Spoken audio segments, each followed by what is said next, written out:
Well, this is probably the official information.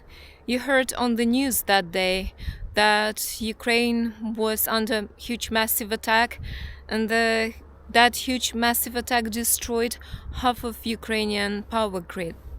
Well, I remember very well how the first blackout happened. I remember it because I was waiting for the central heating to be on. It was the beginning of October and the temperature was dropping, rapidly. It was very cold in the apartment. So it was roughly 10th October, and I remember we had, air raid alert on our phones, and we knew the massive attack was coming, but probably nobody could guess that it would be power grid. Usually when Russians launched massive missile attacks on Ukraine, they usually reported hitting and destroying military units, I don't know what else, infrastructure, soldiers, well, roughly anything. They said roughly anything. They even hit residential buildings, saying that they saw soldiers walking around the building, or that they suspected that some soldiers lived there. So any kind of lies they could think of. But that evening, after a huge massive attack, the electricity went off. And the messages were as follows, is that power grid was massively destroyed and do not expect electricity for another 24 hours. Back then, I resisted crying or, panicking. And when my husband called me, I suppressed the anger and the outrage, and I tried to sound as casual as I can manage. I told him, darling, we have no food in the house. Do you think we could go shopping? And he said, yeah, sure. Calm down. I'm going home. And I remember we got into the car and we started, cruising around the town. My goodness, everything was pitch black. Not a single source of light. Everything went out. Nothing, not a single street lamp. And the interesting thing that while we were cruising around the town, we listened to Frank Sinatra. I think it was My Way, and it was High Hopes. And, I was trying to sing along, and we actually even laughed. It had very Fallout vibes, if you see what I mean. I also saw some flashlights. Obviously people were walking around, maybe also looking for open shops as we did. I think a lot of people were looking for food. We didn't find any shop open. We didn't buy any food back then. But luckily my husband had some storages in his garage. So he said, well, I have some tuna and breads and sunflower oil. I think he also had chocolates, halva, if you know what halva is. And, I don't remember what else. Maybe mackerel. Well, the kind of canned food that can be stored for ages in your garage. So we had dinner that day. Next morning, as I work with laptop and with internet, so my battery could provide me only with 3 hours of active using, including Skype, Google Chrome, and maybe YouTube. Only 3 hours, which was not enough to make money, to make a living. Well, then we started looking for some measures, to extend the battery life. Next day in the evening, we went to the closest big town, to the closest big city we had, that was Vinnytsia, and it took us roughly 3 hours, and we went to a big shopping mall, and we had to buy car inverter. Yes, that was car inverter. And while we were riding, we managed to charge my laptop. And like next day, I had another 3 lessons. And then my husband came back at the lunchtime and he said, "Give me your laptop, I'll charge it. I'll be cruising around town anyway." So then I had another 3 hours of life for the battery. But that was all. That was all.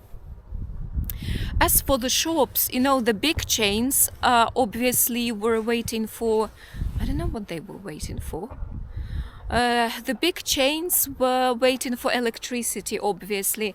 None of them hurried to get themselves, generators to produce some electricity, especially for checkouts, for cash tills.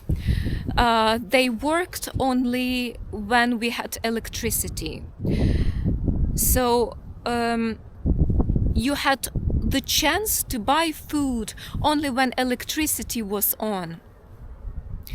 And for example, I work during the day. I can just leave my job and say, "Can you please wait? I'll be back in 30 minutes," or just leave without anybody noticing. So I had to, oh my goodness, I had to readjust my whole life just to get food. The corner shops, the little shops, which are not the chains, they gripped the situation as it was, and they did a very good job. We had a very little shop nearby, and they decided to go manual. So the cashiers, they had those copybooks, and they actually wrote down every item you bought from them. For example, they had a package, imagine a package of biscuits, and you have a small sticker on it with a few digits like 7, 5, 6, 8, 9, doesn't matter. And they actually took down this number and wrote a short description and the price. And they did that without electricity. They did it with flashlights. It took a lot of time to check out one person, I think 10 or 15 minutes, but nobody complained, even though the queues were quite long, but people were very patient. And actually, Ukrainians aren't patient. Ukrainians is the least patient nation I know. Well, if you hold up somebody for at least a minute or two, there's going to be an uproar, but not like everybody waited, everybody needed food.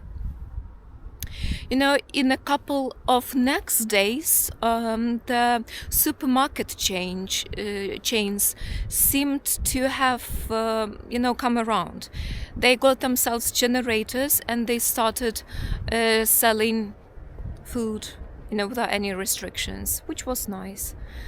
But the other bad thing about generators is the noise is unbelievable. If you imagine the main street in any city or in any town, which is packed with shops and shopping malls and like roughly with anything, and each of them has a generator. Very loud, really.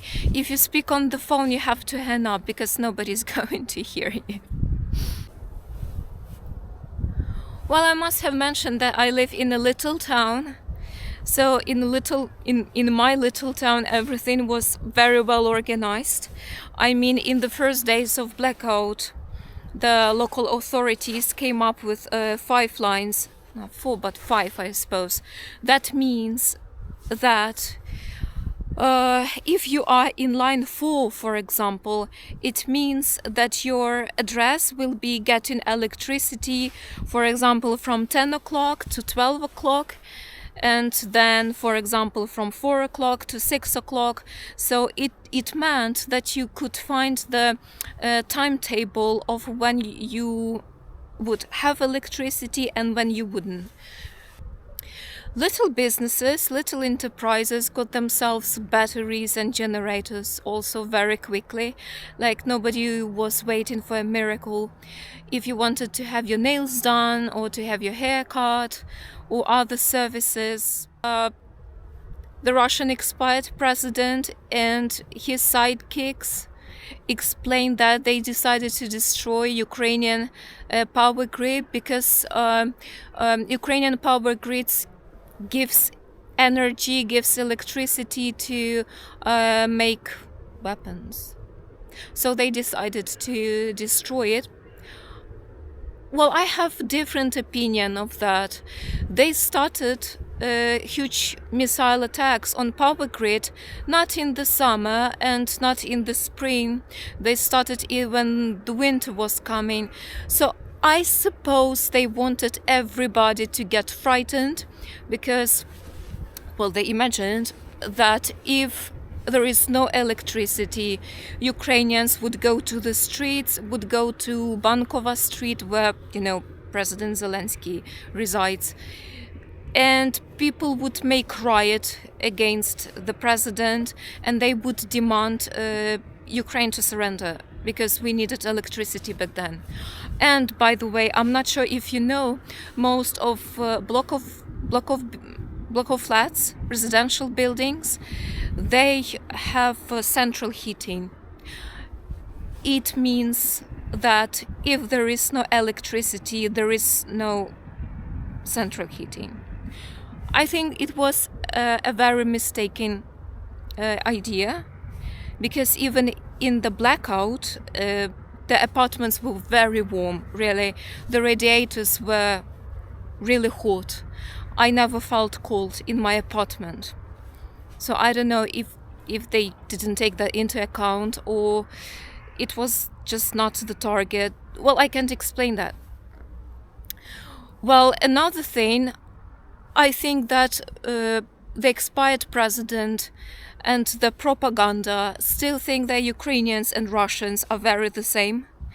Because if you look at Russians, when they don't have central heating, tap water and electricity, they usually go to the street, but they do not demand anything.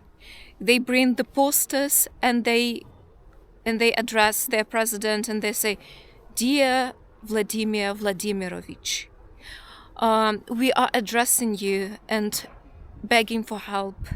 If you could see to our case, as we don't have electricity and heating and tap water, and we have been suffering for 2 years, but nobody paid attention."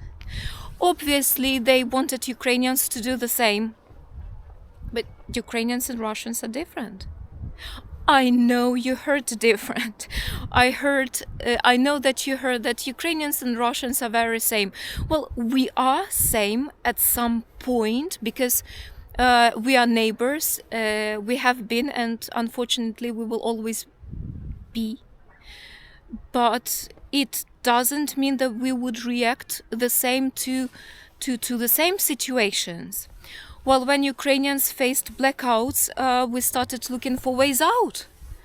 And Russians, go to their knees and they beg their president to solve their problems. This is the very huge difference. And actually, this is the thing that pisses me off very much about Russians, is that they expect somebody to solve their problems. Well, I just don't know, this is something I can't understand, and they always, 100%, they always address their president, not the local authorities, not the prime minister, not the minister of healthcare, education, sports, always the president, always the Tsar. The Tsar has to come. But for some reason they forget that he doesn't know what the internet is. He doesn't have a mobile phone. He never sees that and nobody tells him. I'm pretty sure that people who surround him, they assure him that everything is going very well, that they are doing excellent. Well, whatever.